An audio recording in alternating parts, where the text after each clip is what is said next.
안녕하세요. 취재하고 준비하고 진행하는 담은 취중진담입니다. 어제 재보궐선거가 있었죠. 자, 분노한 민심의 표현이다 라는 분석이 나오고 있습니다. 일단 서울시장은요, 오세훈 후보가 57.5%, 박영선 후보가 39.2% 득표율을 보였습니다. 득표율의 차이도 꽤 나긴 했는데요. 25개 구에서 모두 승리했다라는 점이 좀 주목할 만합니다. 부산시장 선거 역시 박형준 후보가 62.7%, 김영춘 후보가 34.4%로 거의 2배 정도의 차이가 났다라는 분석들이 이어지고 있습니다. 하지만 평가는 이렇습니다. 최근에 대통령 지지율 여론조사에서 한국갤럽조사인데요. 32%라는 역대 최저 지지율이 나왔죠.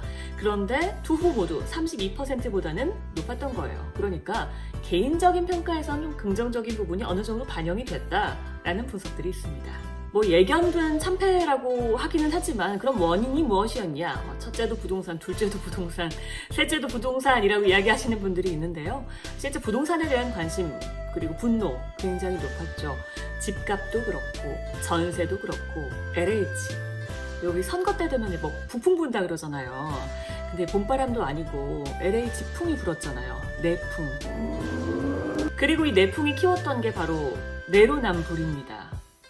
봄이면 안 그래도 건조한데 이 내로남불을 내풍, LH풍이 키웠습니다. 이번 선거 출구조사 결과를 보면요. 2030 세대가 굉장히 많이 돌아섰거든요. 그런데 2030 세대가 돌아서게 한 최고의 큰 원인, 내로남불이다라는 평가들이 많습니다. 김상조 전 청와대 정책실장이라든지 박주민 의원이 전셋값 올려받은 거, 이런 게 이제 2030 세대에게는 좀 내로남불로 다가왔다라는 것이죠. 그러니까 선거 결과를 두고 이렇게 원인을 이야기할 때 잘 생각해보면 여기서 포인트는 여당이 못했다는 거잖아요. 야당이 잘해서 뽑은 게 아닙니다. 여당도 네거티브 했거든요. 생태탕 주연, 페라가모 조연의 내곡동 이야기도 있었고, 부산 같은 경우에는 LCT 이야기 있었고, 그런데 잘 먹히지 않았습니다. 그러면서 좀 질 거라고 생각은 했지만 이 정도로 질 줄은 몰랐다라는 이야기들이 많은데요. 왜냐? 샤이 진보가 있을 것이다 라고 굳게 믿었기 때문이에요. 너무 샤이해서 투표를 안 한 걸까요? 사실 샤이 진보라는 말이 정치학적으로나 사회학적으로나 좀 말이 안 된다라는 이야기들이 있더라고요. 진보는 기본적으로 개혁적인 의제를 앞세워서 변화를 추구하고 변화를 주장하는데 이게 샤이할 수가 없다는 거예요. 좀 모순이 된다는 거죠. 그래서 애초에 샤이 진보라는 건 존재하지 않았다. 그냥 편의상 샤이 진보라고 이번에 좀 부른 건 있겠지만 그건 모순이다 라는 전문가들의 의견이 있었습니다. 근데 사실 이번에 여당 지지층에서 좀 투표를 안 한 것 같기는 한 게요. 제 주변에서도 원래 여당을 지지했던 친구들, 투표장에 안 간 친구들이 좀 있었어요. 너무 친구들 이야기지만 여당에서 그런 얘기들 많이 하더라고요. 우리 지지층이 투표장에 좀 안 온 것 같다. 제 주변에서도 실제 그랬고 좀 야당을 지지하던 친구들은 굉장히 적극적으로 투표를 했고요. 이런 부분들이 있기는 했습니다. 여러분 주변은 어떤지 궁금하네요. 자, 그럼 앞으로 어떻게 할 것인가? 민주당은요, 어젯밤에 긴급회의를 열고 총사퇴, 지도부의 총사퇴를 논의를 했다고 해요. 그럼 가장 상처를 깊게 입는 거 이낙연 대표겠죠. 이낙연 대표는요, 저희가 부족했습니다. 저의 책임이 큽니다.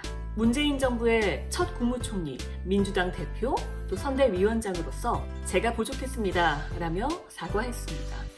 이낙연 대표가 상처를 입었다. 그럼 상대적으로 이재명 경기도지사가 조금 득을 볼까요? 이재명 지사의 여권 1강 체제가 좀 견고해질 것이다 라는 분석도 있는 반면에요. 이재명 지사는 이번에 좀 책임론에서 자유로울 뿐이지 사실 이재명 지사가 그동안 갖고 왔던 그 대선 브랜드라는 게 기본소득 이런 건데요. 이번에 선거를 치르면서 우리 국민들이 나눠주기라든지 재정 풀기에 별로 그렇게 반기는 모습은 아니었다라는 걸 실감할 수 있었거든요. 그렇게 되면 이 대선 브랜드의 방향에 대해서 다시 한번 고민을 해야 된다라는 평가들이 있었습니다. 이재명 지사 역시 좀 불안한 상황이다라는 분석입니다. 그럼 국민의힘은요? 국민의힘 김종인 비대위원장 좋은 평가를 받고 있죠. 오늘 오전에 퇴임 기자회견을 열고요. 국민의힘에 개혁을 주문했습니다. 이번 선거 결과는 이제 현 정권에 대한 분노가 담긴 것이다 라면서 지금부터 잘해야 한다라고 이야기를 한 거죠. 그러면서 원래 이번에 이제 선거 끝나면 물러나신다 그랬잖아요. 그리고 나는 자연인으로 돌아간다라고 이야기를 했는데요. 과연 그럴까요? 국민의힘이 아직 김종인 위원장을 좀 필요로 하는 건 아닐까. 김종인 위원장 본인 역시 좀 고민을 하신다는 전언이 있습니다.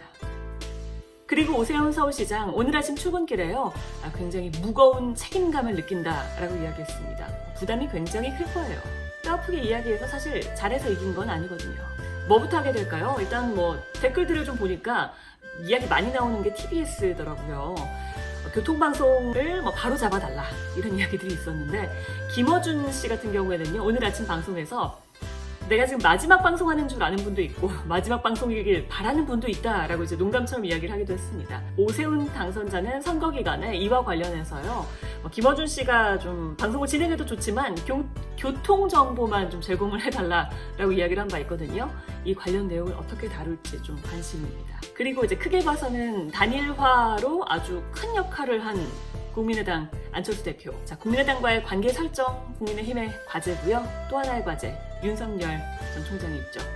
이것도 어떻게 하게 될지 굉장히 궁금해집니다.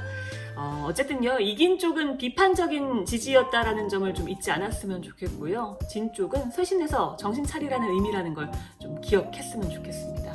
언제쯤이면 우리가 선거를 할 때, 투표를 할 때 난 이 후보가 너무 좋아서, 이 후보의 공약이 좋아서, 이 후보의 가치가 좋아서, 이 당이 좋아서, 정말 좋아서 투표를 하게 될까요? 정말 이 후보가 좋아서 뽑게 되는 선거를 좀 기다려보겠습니다. 지금까지 치중진담이었습니다.